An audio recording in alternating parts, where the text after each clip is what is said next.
Anyway, without further ado, but not going immediately into the program, but we will in just a moment, let me introduce Dave Emory, who's here with me. Hello, how you doing? All right. And as I said before, I will caution you one more time, we are going to be dealing out a lot of information tonight. This is an archive show. The whole concept of the show is archival, that we are trying to get out information in blocks that we have previously had to refer to in passing or treat with in small segments only, and trying to give people a basis to go along with us on some of the other stuff that we're doing that's more current. So once again, please, for your own peace of mind, if nothing else, do get out your tape recorder or get out a tape, throw it on, and tape this. And also then, if you do have to get up, as undoubtedly some of you will in the next 4 hours, although we will take a few breaks, this will give you the possibility of doing that without, in fact, feeling like you're cheating yourself out of something. Okay? All right, good. Remember that we are going to be going all the way up to 11 with the presentation of information, since our phones are not in working order right now. So have enough oxide on hand to tape clear up till 11 o'clock so that you don't get 3/4 or 4/5 or whatever the broadcast and then have it drop right off. Because this whole way you could look on these shows, these Radio Free America shows, as a raft to help you sort of float down the rapids of the other KFJC news and public affairs programming, specifically One Step Beyond, Hard Rain, and Mae Brussel.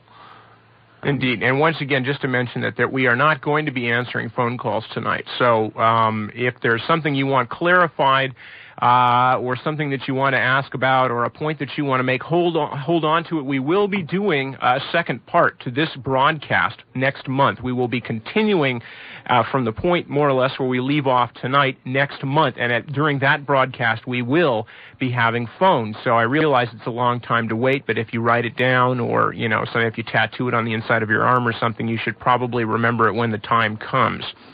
Okay, now, for those of you who have just tuned in and have not been listening to the other shows or did not hear the promos, tonight's Radio Free America Archive show is entitled Looking Back from 1984, The Hidden History of the Cold War. And we are, in fact, going to be talking about things mostly pertaining to the beginning of the Cold War and the antecedents of the Cold War. And we will deal with the events and time of the Cold War in a little more depth during the next show.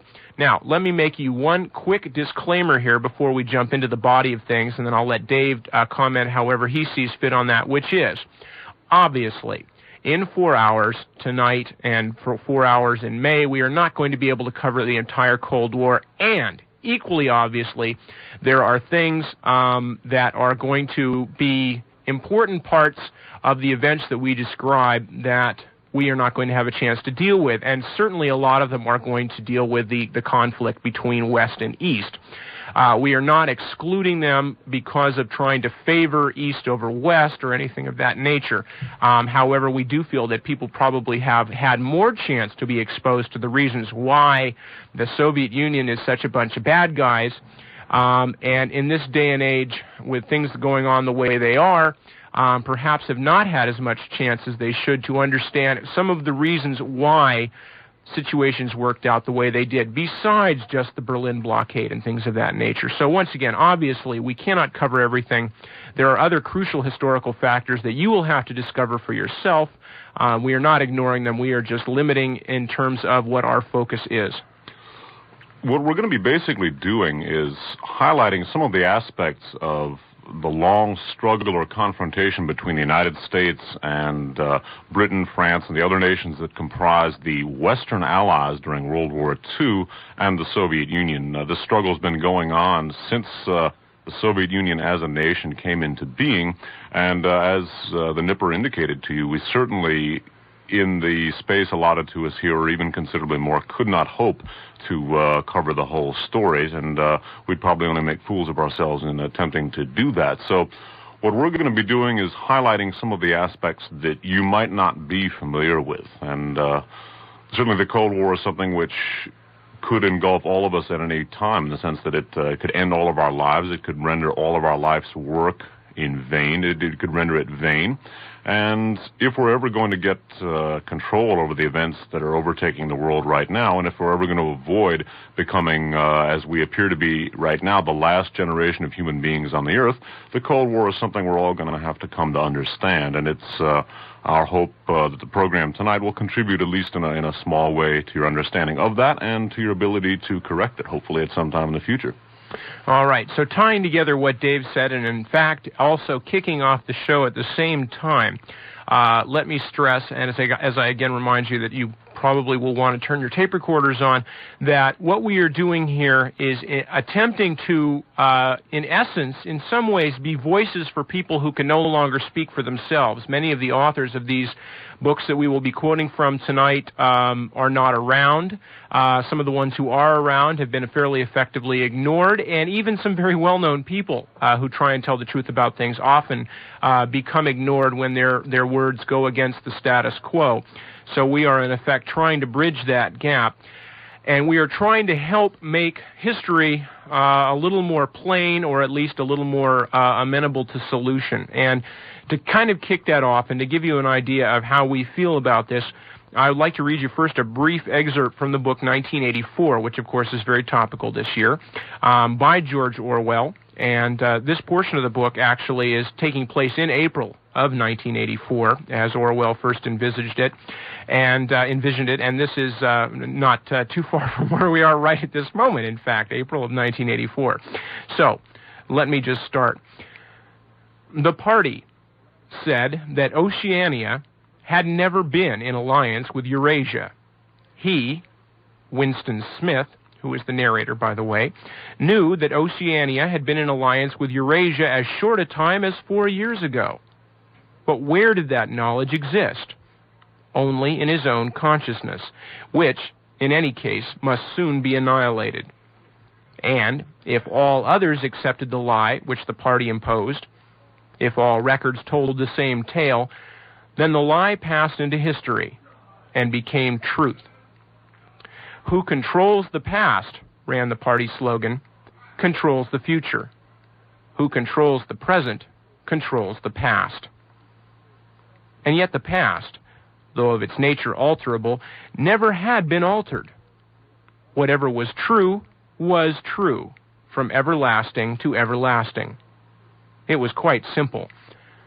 All that was needed was an unending series of victories over your own memory. Reality control, they called it. In newspeak, doublethink. All righty, now, keep that passage from Orwell in mind, and of course 1984, at least at the time it was written, was fiction. Now, we're going to read you something here which is not fiction, and it is similar in certain respects to the very cynical view of human awareness that's portrayed in 1984, only what I'm going to be reading you now is not a passage from a work of fiction, but this is a passage from Mein Kampf, Adolf Hitler's autobiography. And specifically here, we're going to be reading a section from the 1935 German language edition of Mein Kampf. Now, this small section of Mein Kampf is reprinted in a book that we're going to be using several times during the course of the broadcast this evening. That book is called Facts and Fascism. The book was authored by a man named George Seldes, S-E-L-D-E-S, one of a number of, at the time, very well-known anti-fascist writers and social reformers whose work essentially was eclipsed during the McCarthy period, and we're going to talk about that tonight. Those of you who saw the movie Reds would have seen George Seldes as one of the little cut-in figures who commented on the turns of events in the history during the Bolshevik Revolution and immediately following the First World War. Now, Seldes' Facts and Fascism was published in hardcover by In Fact Incorporated and copyrighted in 1943. And in that book, we have the following quote from the 1935 German language edition of Mein Kampf. Hitler here is talking about lying. He writes as follows. The size of the lie is a definite factor in causing it to be believed, because the vast masses of a nation are in the depths of their hearts more easily deceived than they are consciously and intentionally bad. The primitive simplicity of their minds renders them more easy victims of a big lie than a small one, because they themselves often tell little lies, but would be ashamed to tell big ones.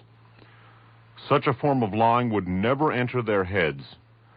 They would never credit others with the possibility of such great impudence as the complete reversal of facts. And what we'd like you to consider throughout the course of the broadcast, basically, is the extent to which our world has, at least our perception, Americans' perception of political reality has been shaped along the basic lines of the citizens of Oceania in 1984, or along the basic lines of the citizens of Nazi Germany, who in essence were handed a worldview which was a complete and total lie. And what we're asking you to consider this evening and during the second part of the broadcast, and not necessarily to conclude that it is a complete reversal of the facts, but to consider the extent to which the version of history that we've all grown accustomed to is indeed a complete reversal of the facts. Okay, now, before we go on to the next section, where we're going to start to talk about some specifics, we're going to start basically back at the time of the Bolshevik Revolution in Russia. We aren't going to go into that in much depth. Any library book, and 10 Days That Shook the World is one that you can go to find out some of the things going on in Russia at that time, by John Reed, of course, which the movie Reds was based on. There are several sources on that. However, the thing that is important to realize is that though the Bolsheviks had taken over the government, the governmental reins of Russia, and Russia had withdrawn from World War I, despite the fact that Russia was essentially starving, war-battered, the government was in a wreckage, the infrastructure was in a wreckage. Nonetheless, by the mere fact of the Bolsheviks having come to power, they had engendered a powerful hatred and fear in the rest of the Western world, specifically in the governments of France, England, and the United States, most especially for our purposes to talk about tonight.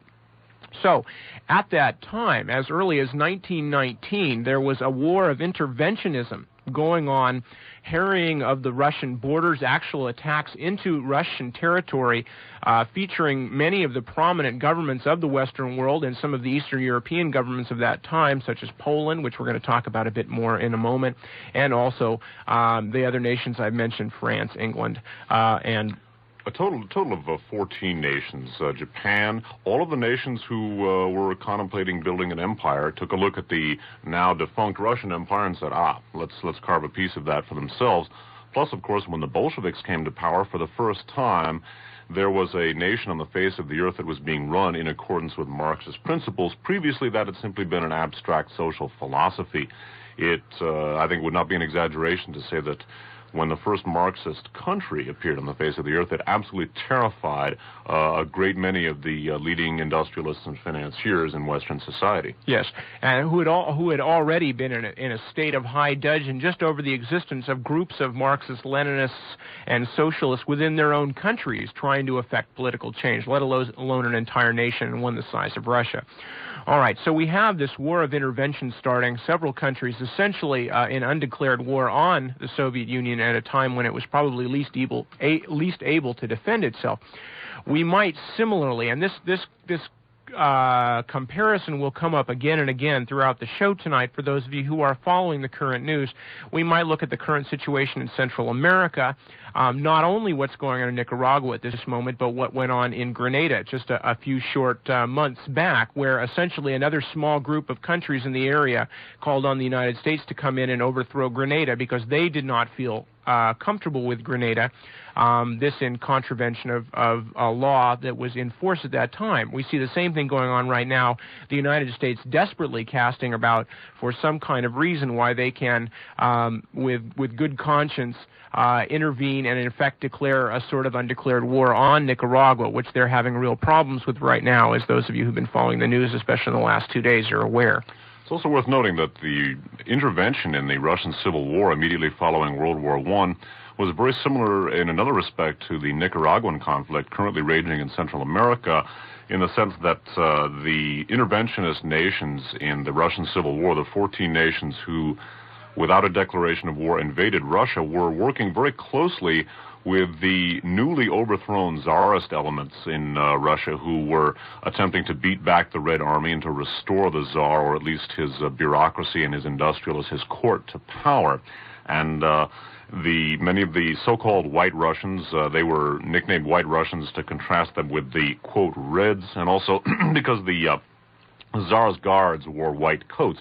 But the so-called White Russians, many of them had already fled Russia, now newly the Soviet Union, but continued to provide money and logistical support and advice and intelligence to those elements who were still inside Russia, as well as the expeditionary forces of the 14 invading nations, in the hopes that eventually the armies of those nations would provide their ticket back into power in Russia. And this is in many ways analogous to what's going on now in Nicaragua, where the Somoza regime was overthrown. That had been installed by the United States in Nicaragua in 1933. It was finally overthrown, and the much-hated Somocistas, many of them fled to the United States or to neighboring Central American countries, where they are playing a leading role along with the United States in the current attempt to destabilize the Sandinist government.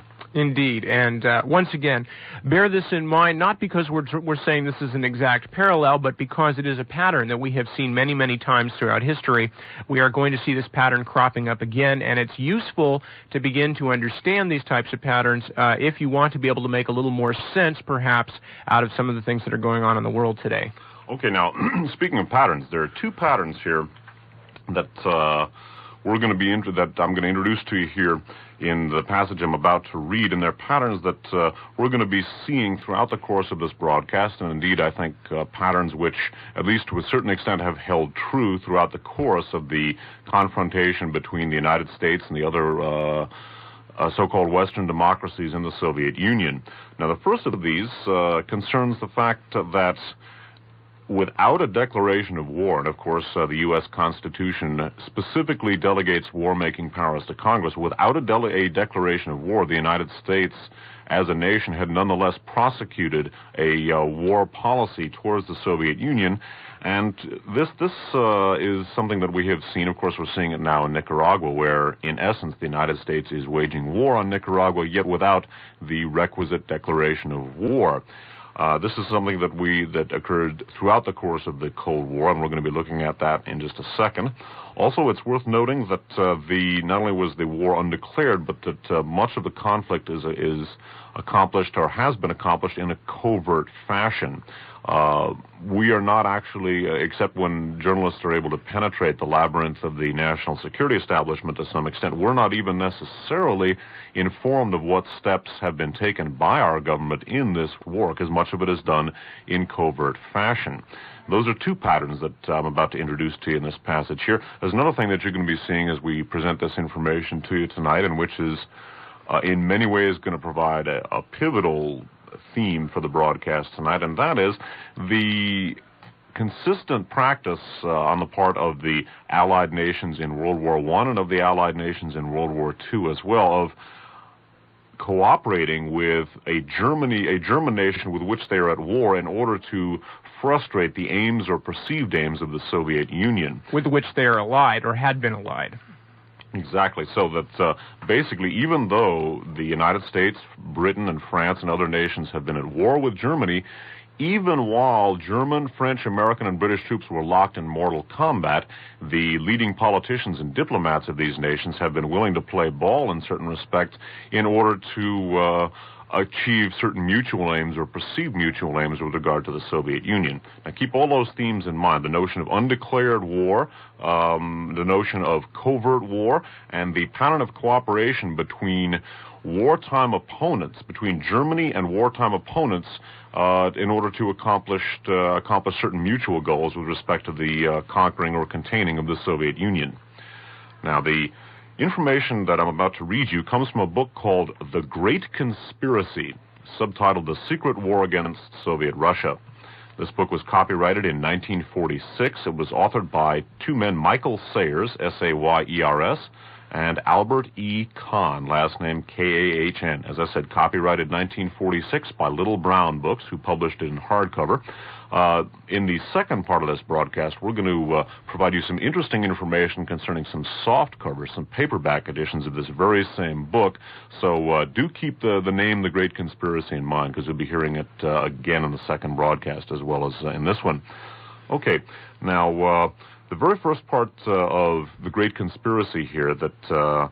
Well, by the way, Michael Sayers and Albert E. Kahn were two famous anti-fascist authors, both of whom endured a lot of harassment, were censored during the McCarthy era. Albert E. Kahn was a Bay Area resident and worked very closely with, among others, Albert Einstein, Hannah Arendt, and Thomas Mann in publishing an anti-fascist newsletter called The Hour. Okay, give you a little background on the authors. At any rate, in 1946, they did publish Great Conspiracy, and the very first thing here is a speech made on the floor of the U.S. Senate by Senator Borah, last name B-O-R-A-H. And Borah observed as follows. On September 5th, 1919, Senator Borah arose in the Senate and declared, "Mr. President, we are not at war with Russia. Congress has not declared war against the Russian government or the Russian people. The people of the United States do not desire to be at war with Russia, yet while we are not at war with Russia, while Congress has not declared war, we are carrying on war with the Russian people. We have an army in Russia. We are furnishing munitions and supplies to other armed forces in that country, and we are just as thoroughly engaged in conflict as though constitutional authority had been invoked. A declaration of war had been made, and the nation had been called to arms for that purpose. There is neither legal nor moral justification for sacrificing these lives. It is in violation of the plain principles of free government. The people of England and France shared the American people's disapproval of the war against Soviet Russia. Nevertheless, the undeclared war against Russia went on." Interrupting here, keep in mind that 14 countries currently had their, at the time being discussed here, had their armies inside the Soviet Union. Continuing here with Sayers and Kahn's narrative. The armistice of November 1918 between the Allied and Central Powers contained in Article 12 a little publicized clause stipulating that German troops should remain as long as the Allies considered it expedient in whatever Russian territory they then occupied. Keep in mind that these are two supposed enemies. It was understood these troops were to be used against the Bolsheviks. In the Baltic provinces, however, the Kaiser's army swiftly disintegrated. The war-weary and mutinous German soldiers deserted in droves. Keep in mind these deserting German soldiers, we're going to allude to them again in a few minutes. Faced with a rapidly growing Soviet movement in Latvia, Lithuania, and Estonia, the British High Command decided to concentrate its support upon White Guard bands operating in the Baltic area. The man selected to head these bands and weld them into a single military unit was General Count Rüdiger von der Goltz of the German High Command. That man's name is Rüdiger, R-U-D-I-G-E-R, V-O-N-D-E-R, G-O-L-T-Z. General von der Goltz led a German expeditionary corps against the Finnish Republic in the spring of 1918, shortly after that country had acquired its independence as a result of the revolution. Again, interrupting, take note of the fact that Finland had been part of the Russian Empire and then acquired its independence as a result of the Russian Revolution.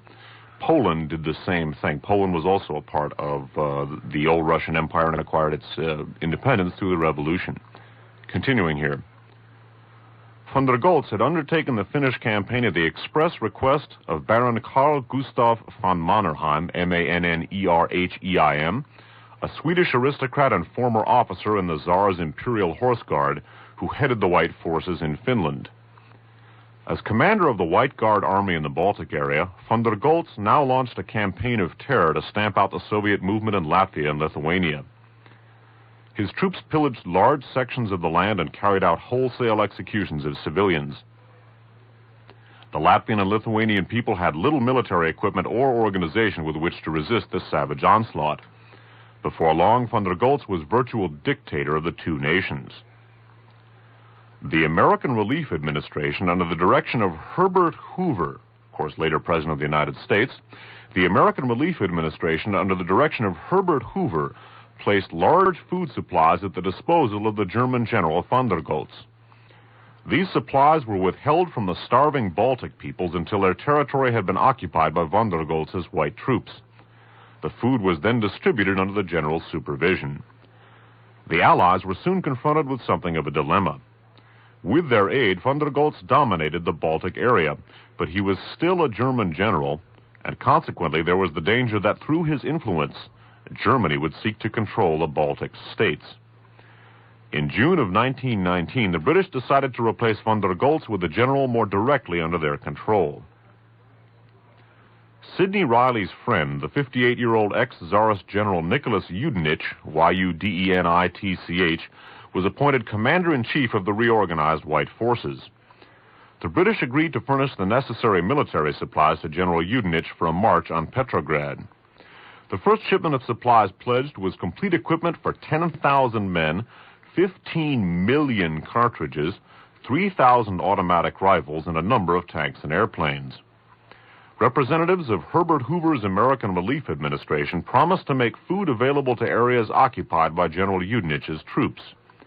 Major R.R. Powers, P-O-W-E-R-S, chief of the Estonian section of the Baltic Mission of the American Relief Administration, began making a careful survey to estimate the amount of food necessary to guarantee the seizure of Petrograd by General Yudenich's White Russian Army.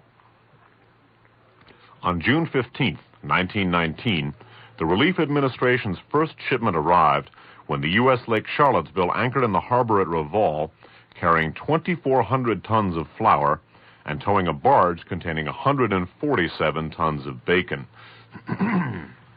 Okay, so take note here of the fact that this food aid, which had been requisitioned in the United States both by the United States government and also by private donation, was basically being used here as an element of war, as an article of war. It was being used as a weapon to put down the Red armies, to make things more difficult for the pro-Bolshevik forces inside of the old Russian Empire, inside of the Soviet Union, and to feed and sustain the reactionary armies of General von der Goltz, who, of course, was a German general. So, in essence, basically, what we see here, the American Relief Administration was, one could perhaps say, almost an intelligence front, or a front for covert action against the Soviet Union. The establishment of a pattern which holds to this day, and which, as we mentioned, we can still observe in Nicaragua. Worth noting also the Section 12 of the armistice signed between the Western Allies and Germany permitted the Germans to keep their troops in the Baltic states to fight against the Bolsheviks, even though this was a Germany which was now in a state of defeat and supposedly being disarmed. Now, a lot of times, there's a crucial thing that often comes up when people discuss the Cold War, you know, in capital letters, the Cold War. And that's the assertion that the Cold War, at best or at worst, is sort of a chicken and the egg kind of a thing. It's, well, who's at fault? Well, they're bad. Maybe we did some bad things too. But, you know, who's to know whose fault it was? What started it all off?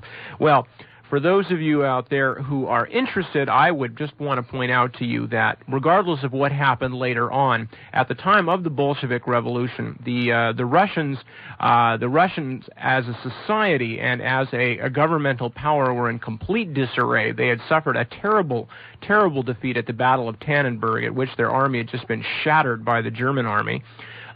They were in internal revolt within themselves for a long time, and of course many people died in the struggle between the Red and the White forces within Russia, which was just beginning to die down at the end of World War I, and a variety of other things. So basically the Russians were no threat to anybody. This is a key thing to keep in mind. The Russians were having trouble holding on to even the internal territories of the empire that had been built under the Tsars. In fact, the Russians at that time, the peoples of the old Russian Empire were basically an underdeveloped nation. Russia was an extremely poor, illiterate nation, and its citizens, or those who were left after the revolution, were almost all peasants. They were incredibly poor and beset in all ways. Again, very similar to the situation in Central America today, where the country is just trying to get itself together. Right. The Russians were essentially the last Europeanized nation out of the medieval age, out of the Middle Ages, and they weren't very far out of it. Anyway, so when you talk about, you know, chicken or the egg kinds of situations, well, whose fault was it? Well, bear in mind that at the time that the U.S. and Britain and France and Japan were among the most powerful nations in the world. Russia was a broken nation, which was certainly not going to be exporting revolution to anybody, under fire from all sides. This might at least answer some questions as to what set the pattern of the later Cold War.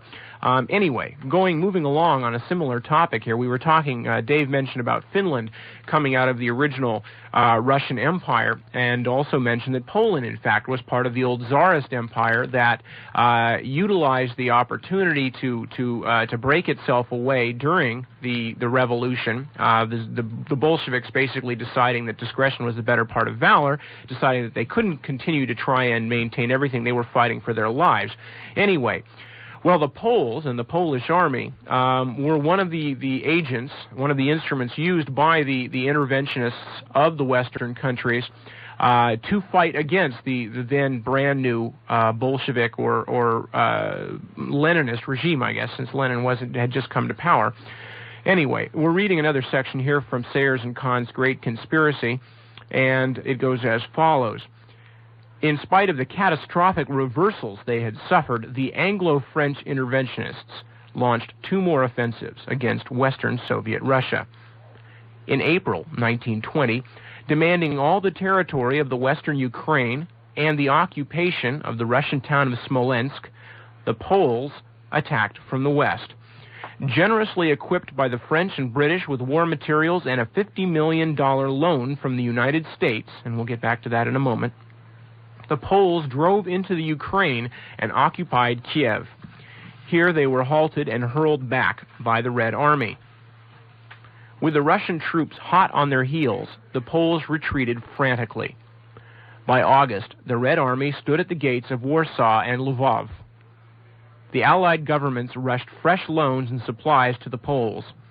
Marshal Foch, F-O-C-H, French Field Marshal Foch, who was at that time the head of the French government, more or less, hurriedly sent his chief of staff, General Maxime Weygand, to direct Polish operations. British tanks and planes were rushed to Warsaw. The Red troops, commanded by General Tukhachevsky and War Commissar Leon Trotsky, had dangerously overextended their lines of communications. Now they suffered the consequences, as the Polish counteroffensive drove them back along the entire front. The Soviet government, by the Peace of Riga, was forced to turn over to the Poles the western portions of Byelorussia and the Ukraine. Now, we're going to get back to Byelorussia, at least by inference, a little later on, but what I wanted to drop back on right now was they were talking about the $50 million loan the United States made to the Polish army, so that they could, in fact, invade Western Russia. And there's a footnote here in the Sayers and Kahn book, and it's once again brings up the name of Herbert Hoover, a man who we have come to know and love as being one of the key figures in American history during the Depression, and the very little that was done during the Depression by Herbert Hoover's administration. However, Hoover, as we're going to find out in a moment, not only wasn't he crazy about poor people in America, he did not like poor people in Russia even more. He was even more unpleasant towards them, and especially when they were Bolsheviks. And the footnote says, Herbert Hoover placed millions of dollars worth of American Relief Administration supplies at the disposal of the Polish army. Now, he was not the president at this point. He was not elected president until, I believe, 1928. But he was head of the Relief Administration. On January 4th, 1921, Senator James Reed of Missouri charged on the floor of the Senate that $40 million of the congressional relief funds, quote, was spent to keep the Polish army in the field. Remember, this is an undeclared war. This is purely a decision on the part of Hoover and others in the government, but not a congressional or a governmental decision. In addition, some $23 million raised by Hoover by popular subscription for aiding children in Central Europe was spent largely in Poland, although the fund appeals published in the United States stated the money was to be equally divided among destitute Austrians, Armenians, and Poles. The great bulk of the money raised in the United States allegedly for European relief was used to support intervention against the Soviets. Hoover himself made this clear in his report to Congress in January 1921.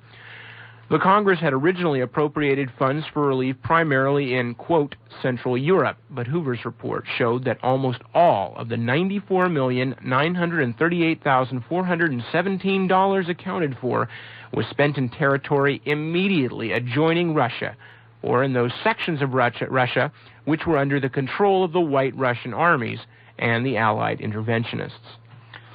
Now, note once again the fact that Herbert Hoover here basically is taking aid intended for humanitarian purposes, for peaceful purposes, and is, for all intents and purposes, using it as a weapon of war. So again, the American Food Relief Administration could be seen as sort of a covert action front.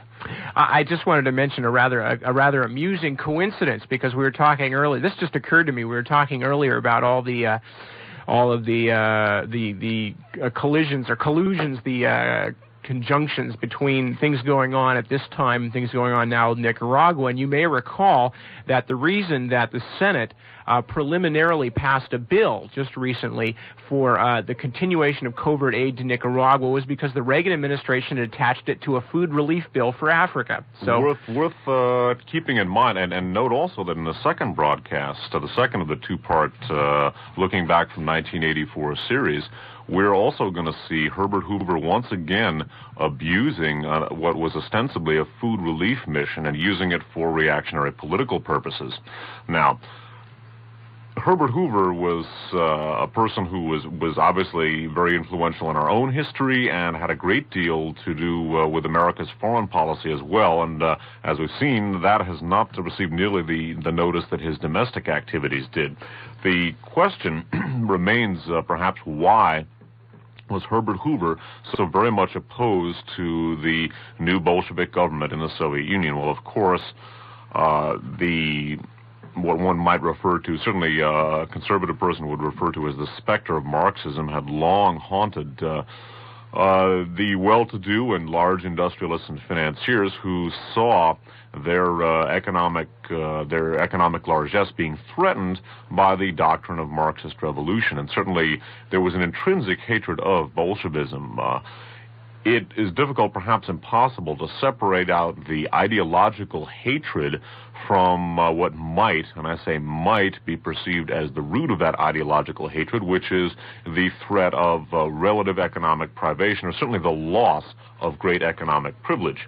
Now, once again, we're going to go back to the book, The Great Conspiracy here, and we're going to take a look at just what Herbert Hoover had been doing in Russia before his covert activities as American Food Relief Administrator, and using that food basically to finance armed intervention, or to nourish, I should say, armed intervention inside of the Soviet Union.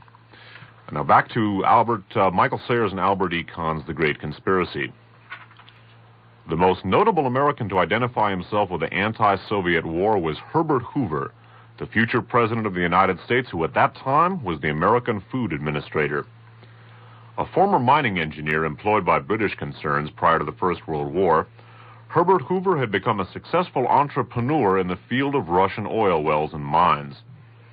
The corrupt Tsarist regime swarmed with high officials and landowning aristocrats ready to barter their country's wealth and labor power in return for foreign bribes or a share in the spoils. Hoover had begun his speculation in Russian oil as far back as 1909, when the wells at Maikop were first opened. That's M-A-I-K-O-P. Within a year, he had floated and secured a major interest in no less than 11 Russian oil companies. They are the Maikop Neftayannoy Syndicate, the Maikop Shirvansky Oil Company, the Maikop Apsheron Oil Company, the Maikop and General Petroleum Trust, Maikop Oil and Petroleum Products, Maikop Areas Oil Company, Maikop Valley Oil Company, Maikop Mutual Oil Company, Maikop Hydygensky Syndicate, Maikop New Producers Company, Amalgamated Maikop Oil Fields. By 1912, the former mining engineer was associated with the famous British multimillionaire Leslie Urquhart, U-R-Q-U-H-A-R-T, in 3 new companies which had been set up to exploit timber and mineral concessions in the Urals and Siberia.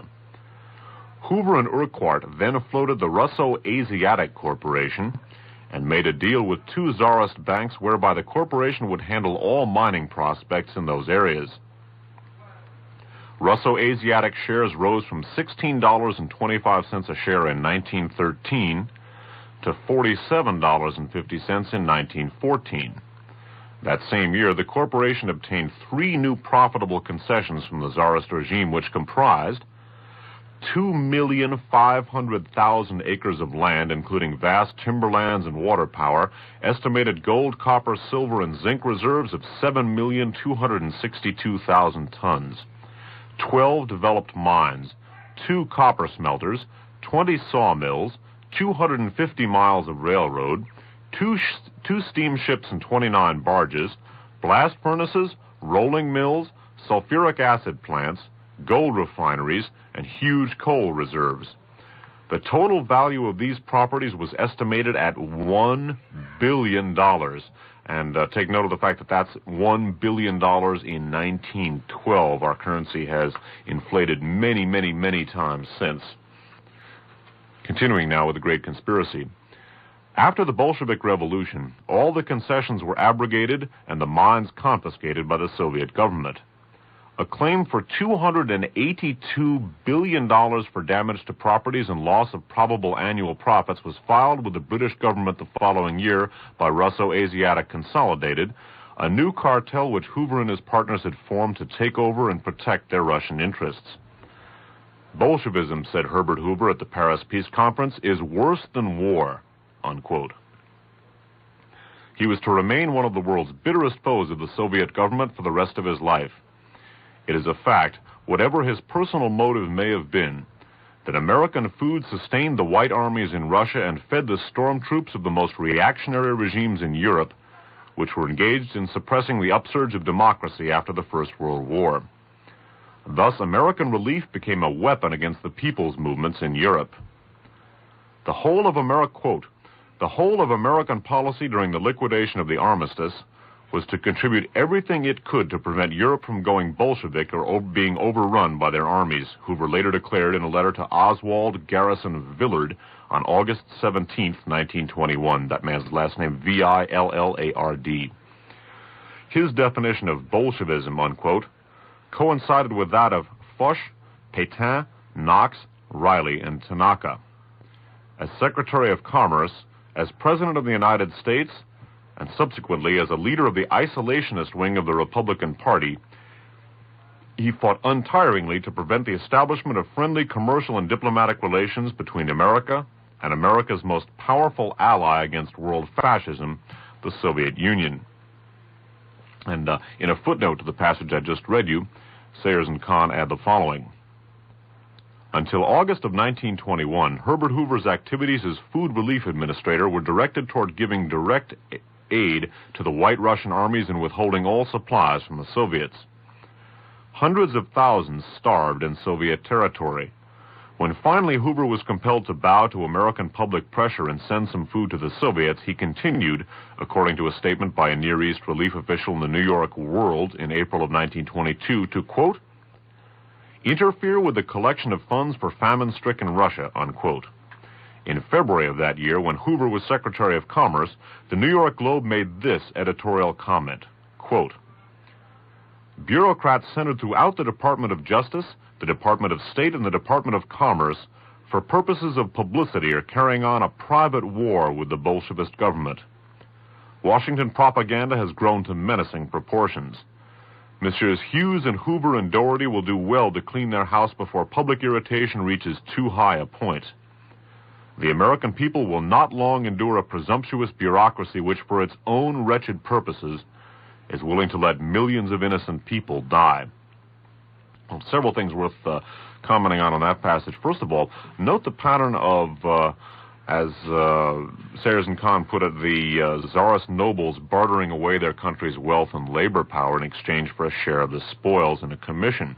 Now, this also is a pattern that has held in underdeveloped countries today. Many countries in the Third World are totalitarian regimes. They're dictatorships in which a small oligarchy basically holds power through force of arms, through terror, in cooperation with or in partnership with foreign industrial interests who are cooperating with them to develop that country's mineral wealth, and I guess it's not unfair to perhaps say exploit not only that mineral wealth but the people who are employed in their factories and mines. And so this pattern of an underdeveloped nation's aristocracy or more privileged classes or industrialists combining with foreign entrepreneurs to basically sort of sew up a country is something which holds through to this day, and which, again, not to maybe strain the point, but this is a pattern that we see in Central America today. Well, I think, in fact, the point not only could bear some straining, I think the point can bear a little pounding, because we have seen this so repetitively. And the roots of it stretch back, and it's sort of the Jekyll-Hyde part of the American persona, if I can get a little literary on you. On one side, you have the sort of bright, shining face of, America traveling, as Willie Loman would say, on a smile and a shoe shine, and able to sell things all over the world. American know-how. We know how to get the job done, can do, that whole sort of public persona of America as a country that has the technology, has the knowledge, has the gumption and the stick-to-itiveness. Well, the other side of that goes way back in America's history to when she was just first beginning to feel her oats as a power, clean back into the middle of the 19th century, to such things as Admiral Dewey forcibly opening up the Japanese trade by literally Admiral Perry. Oh, Admiral Perry. I'm sorry. Dewey was in the Philippines. Dewey opened up the Philippines and Cuba. Yeah, Perry opened up Japan. Okay, but Perry's sailing into Japan with an armada of gunships and literally telling the Japanese, either you let us trade in your country or we'll blow you to ribbons, because we're tired of you folks not accepting our trade. Because, of course, Japan had been isolated for about 150 years after their earlier experience with Western culture, which they didn't find too appetizing. Anyway, this goes on through the whole last half of the 19th century. People like Senator Albert Beveridge, who literally said that America had a God-given right to take over any territory it could reach, and that nothing should stand in the way of America's westward expansion. Things of this sort, the Philippines, it goes on, and the bottom line is that American business interests, which for most of America's history have in fact been the government, they were the people who initiated the revolution that freed America, and they have been America's leading citizens and movers and shakers, have said for about 200 years now that anywhere that our trade is denied and our ability to make a buck is denied to us, well, we have the right, God-given, to go in and rearrange things to our way of looking at things. Essentially, might makes right and money makes might. And